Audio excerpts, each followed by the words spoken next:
ओम शांति चेतन भाई। ओम शांति से भाई।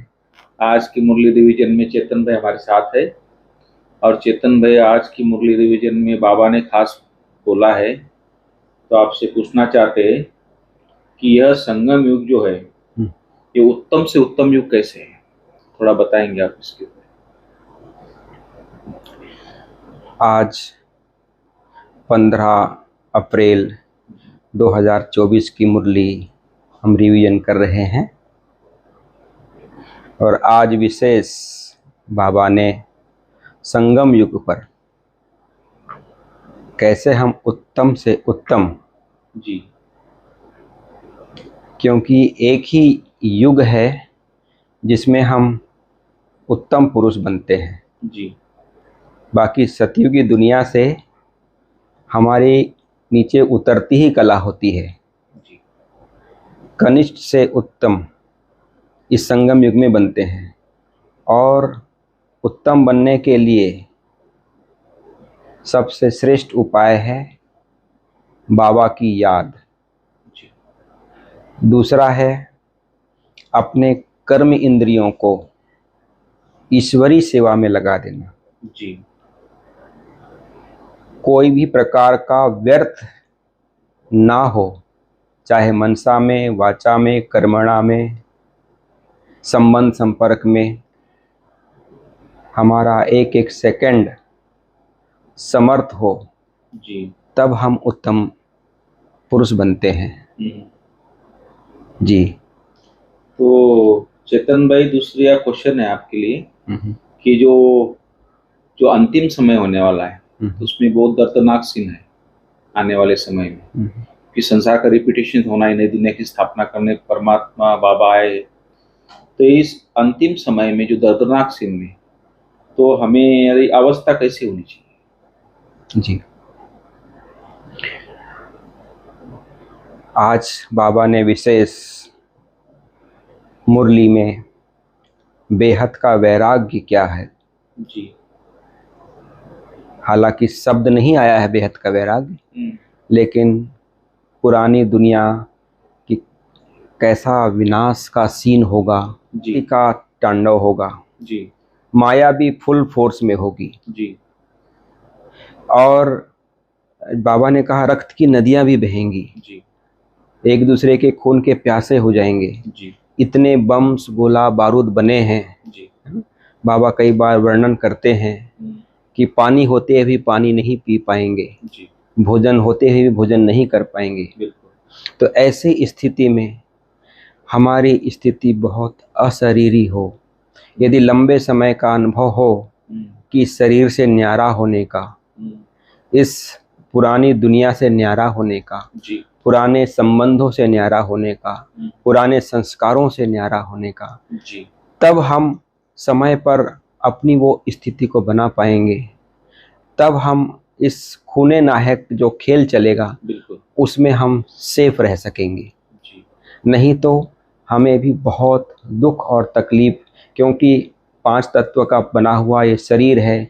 कोई भी आपदा आती है तो उसका प्रभाव नेचुरल हम पे पड़ता ही है, जी, बिल्कुल, शारीरिक रूप से कहो या दुनिया के रूप से कहो।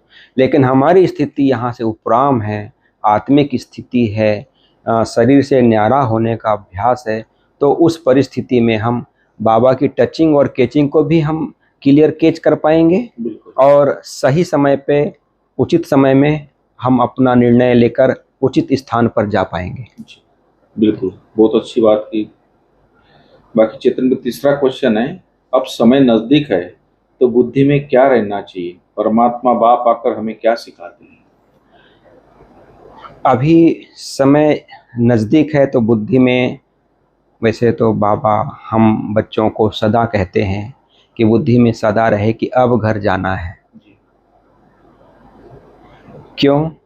क्योंकि ये दुनिया परिवर्तन होनी ही है, जी, सतयुगी दुनिया आनी ही है। जी, इस कलयुगी दुनिया को का विनाश होकर सतयुगी दुनिया की स्थापना, जिसको हम सोने की चिड़िया कहते हैं, जी, जहाँ पर किसी प्रकार का कोई दुख नहीं, अशांति नहीं, जी, कोई रोग नहीं, जी, किसी प्रकार का कोई तकलीफ नहीं, जी, ऐसी दुनिया में बाबा भगवान स्वयं स्थापन कर रहे हैं। जी तो ऐसी दुनिया में जाना है तो नेचुरली, जैसे कि किसी का पुराना घर से नया घर बनता है, जी तो नेचुरल उनकी बुद्धि नए घर में शिफ्ट हो जाती है। बिल्कुल। और पुराने घर से तो व्यक्ति भी शिफ्ट हो जाता है बाद में, लेकिन बुद्धि से पहले शिफ्ट हो बुद्धि से जाते पहले शिफ्ट हो हैं। जाते हैं। तो ऐसे ही हम बुद्धि से अपने सतयुग की दुनिया में शिफ्ट हो जाएं और रहें, उसको उसकी उनकी याद में रहें, है ना। इस ये कि भाई ये जैसे कि विनाश हुई हुई जी ये घर, ये दुनिया, ये स्थान हमारे रहने लायक नहीं है। जी हमारी दुनिया तो सतयुगी दुनिया है जो भगवान स्वयं स्थापन कर रहे हैं। जी ये याद रहेगा जी तो हम सहज उस बात को सहज पार कर पाएंगे। जी। तो चेतन भाई, और एक क्वेश्चन है कि सतयुग नई दुनिया है, इसमें जाने के लिए पावन बनना है, और बाबा जी बोलते हैं पावन बनेंगे तो पावन दुनिया के मालिक बनेंगे। तो कैसे पावन बने, उसका क्या माना, किस आधार पे बाबा किस कैटेगरी में पावन बनना हो, वो थोड़ा बताएं। ताकि बहुत सारी हाँ डेफिनेशन है। जी जी जी। तो जैसे प्रचलित ये हो गया है सभी की बुद्धि में जी कि गंगा है या जी जहाँ पर भी शुद्ध पानी बहता है जी तो समझा जाता है कि पतित पावनी है। बिल्कुल, ऐसे पानी में स्नान भक्ति करने मार्ग में से, भी। हाँ।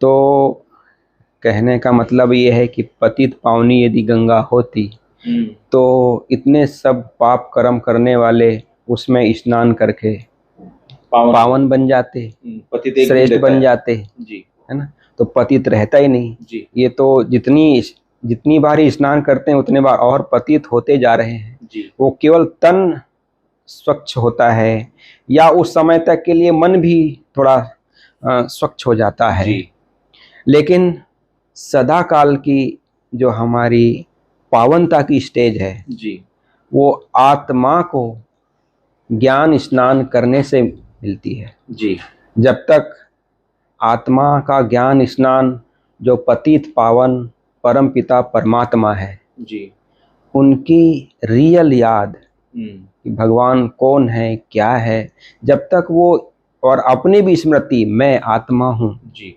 क्योंकि सबका ये नेचुरल स्वभाव हो गया है जी कि इस शरीर है और देवी देवताओं को भी शारीरिक दृष्टि से ही देखते हैं, जी लेकिन मैं आत्मा हूँ, मेरा पिता परमात्मा है, जी परम धाम के रहने वाली मैं आत्मा हूँ और पावन दुनिया में जाना है। जी ये बुद्धि में यदि आ जाता है हमारे, जी बिल्कुल तो हमारी वो स्थिति पावन बनती जाती है। जी तो रोज ज्ञान स्नान करने से हमारी स्थिति एक तो पावन बनती जाएगी, और चाहे दुनिया में भी कितने भी धर्म होते हैं, धर्मात्मा होते हैं, है ना, महात्मा होते हैं, जी पुण्य आत्मा होते हैं, जी लेकिन वो जो उत्तम पढ़ाई है, जी जो भगवान का जो ज्ञान है जी जिससे पतित से पावन बनते हैं, जो दुनिया भी पावन बन जाती है, जी वो ज्ञान स्वयं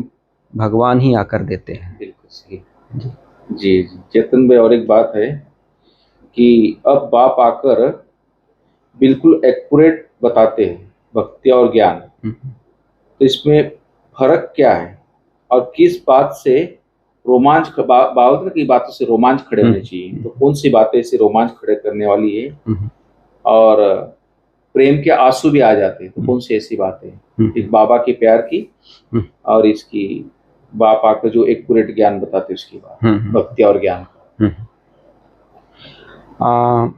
भक्ति और ज्ञान, जैसे बाबा कहते हैं कई बार रात दिन का फर्क है।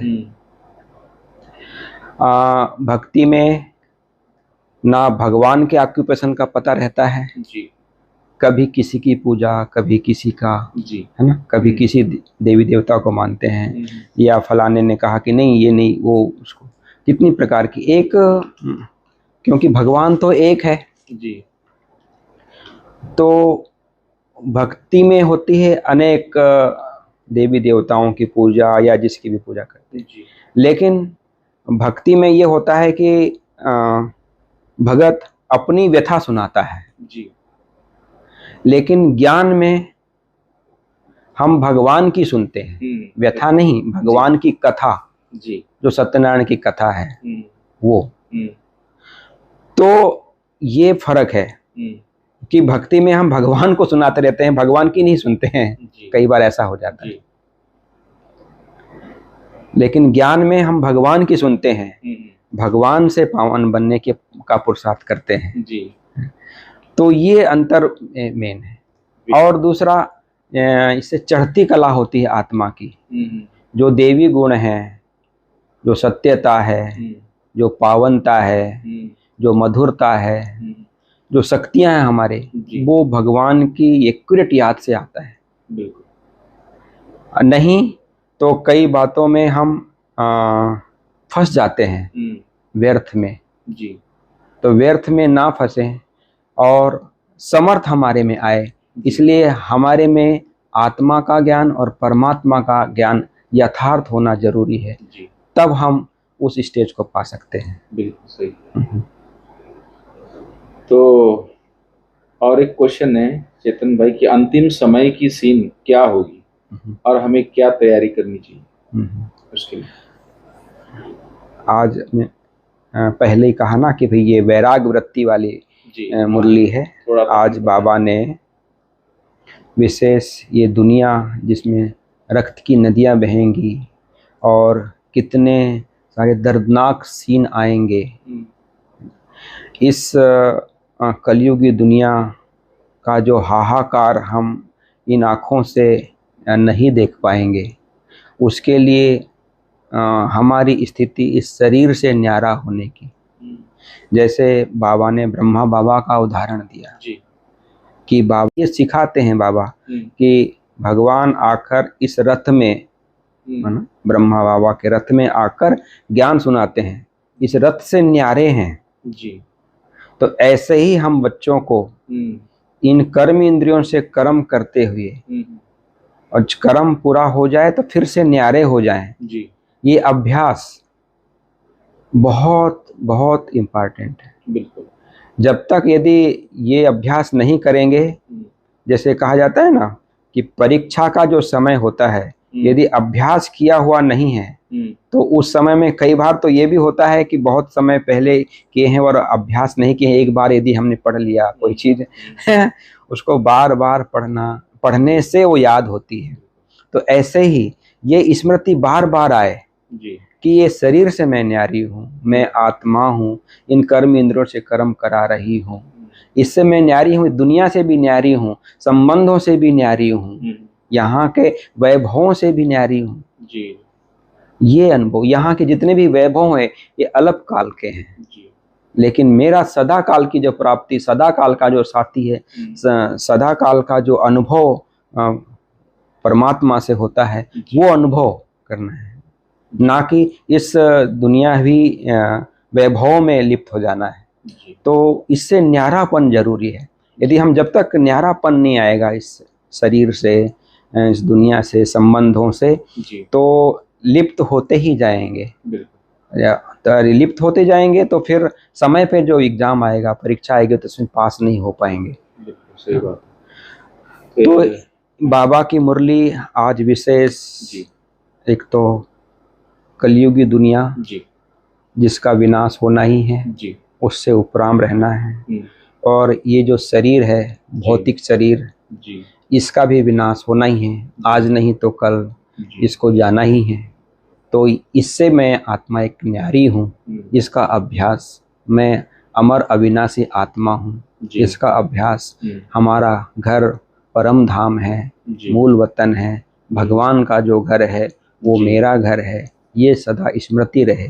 ये बाबा ने आज विशेष स्मृति, चक्र के ज्ञान को बाबा ने विशेष याद किया है, चक्रवर्ती राजा बनना है। ड्रामा के ज्ञान को खास विशेष बाबा ने आज की मुरली में स्पष्ट किया है कि ड्रामा एक्यूरेट बना हुआ है, इसमें कल्प पहले 5000 वर्ष पहले जो हुआ था वो एक्यूरेट नूद हो रहा है। इसलिए हमारी स्थिति निश्चिंत और निर्भीक रहे, निर्वैर, जैसे कहते हैं कि हमारे निर्भय स्थिति हो, निर्वैर वाली स्थिति हो। कि किसी से कोई बैर नहीं, बिल्कुल। सबका एक्यूरेट पार्ट है, कोई अच्छा बजा रहा है, कोई बुरा जी। बजा रहा है, जिसका जो नूद है जी वो एक्यूरेट पार्ट बजा रहा है। इसलिए और आज बाबा ने वरदान में भी कहा है जी कि किसी की कमी कमजोरी को, है ना, देखने को समाप्त कर दो, अपने वृत्तियों को, वृत्ति से भी जी उसको जब समाप्त कर देते हैं तो सफलता हमें मिलती है, जी तब हम स्वच्छ आत्मा बनते हैं। बिल्कुल। तो स्वच्छ हमारी वृत्ति, स्वच्छ हमारा कर्म, और स्वच्छ हमारा बोल, जी ये जब रहेगा तब सफलता मिलती है। जी जैसे कोई भी व्यक्ति की यदि कमी कमजोरी हम देखते हैं जी तो उसका प्रभाव हम पर कभी ना कभी, आज नहीं तो कल पड़ता ही है। बिल्कुल। इसलिए कमी कमजोरी ना देखते हुए अपनी वृत्ति को शुभ भावना वाली, जी एक स्वच्छ आत्मा वाली बनानी है जी ना। तो ये बाबा की मुरली, जैसे आज बाबा ने स्लोगन में भी कहा, जो स्व परिवर्तन यदि करता है जो व्यक्ति, जी स्वयं का परिवर्तन, तो विजय माला उसके गले में पड़नी ही पड़नी है। बिल्कुल। नहीं तो अभी ये हो गया कि फलाना परिस्थिति परिवर्तन हो जाए, फलाना व्यक्ति परिवर्तन हो जाए, फलाना संबंधी परिवर्तन हो जाए, फलाना व्यक्ति परिवर्तन हो जाए, तो ये परिस्थिति परिवर्तन हो जाए तो ये सब ठीक हो जाएगा। लेकिन स्वयं का परिवर्तन जब तक नहीं होगा तब तक विजय माला के मड़के के दाने नहीं बन पाते। बिल्कुल। तो ये थी प्यारे बाबा की आज की मुरली। बहुत बहुत धन्यवाद चेतन थैंक यू। भाई, बहुत ओम बढ़िया शांति। रिवीजन कराया मुरली का। Thank you. ओम शांति।